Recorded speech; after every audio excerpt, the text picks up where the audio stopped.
alipiga ile free kick. Bila shaka Nilikuwa ananiambia kwamba ni hizo nafasi zile wanakosa nafasi, unapata goli. Goalkeeper alijaribu kuisave lakini timu ya Magic Builders wanapata bao.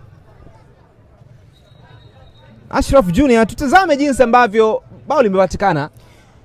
Ni mwendelezo ambao wameonyesha tangia dakika ya kwanza kuonyesha kwamba ni timu ambayo iko very organized. Kuna kipindi nilikuwa nakwambia Rich kwamba ni kama wao ndio wana dictate tempo ya mchezo, wao ndio wanaamua hii timu icheze vipi.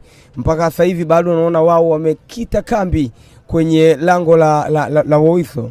Wamekuwa wakiattempt mara kwa mara, hata namna ambavyo wamelijenga shambulizi hili imekuwa ni superb pass.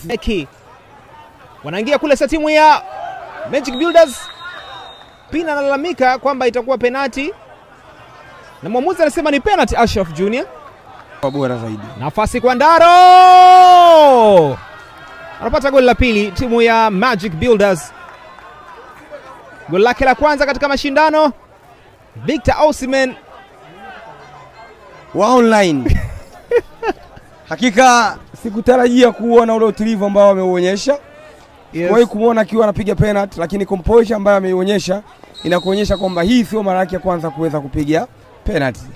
Wanakuambia cold as ice. Hakika au cool as you like. Yes. Ndio kitu ambacho amekifanya. Magic Builders 2 Woiso 0. Kama atashinda mchezo leo maana yake atakuwa amejihakikishia kufuzu. Ni muda wa Kiabo. Na kule Pina!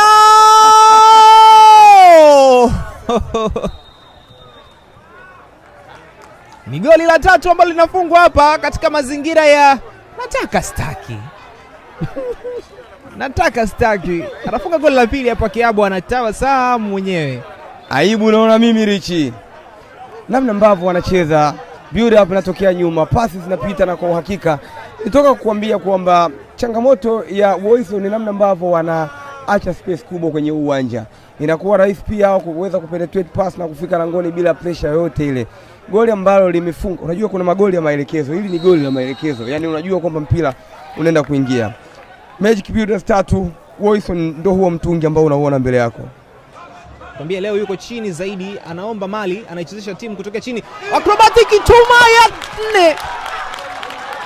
Chuma ya 4. Nimeshangaa kweli kweli kuona namna gani ambavyo goli hili linatengenezwa. Goli linafungwa.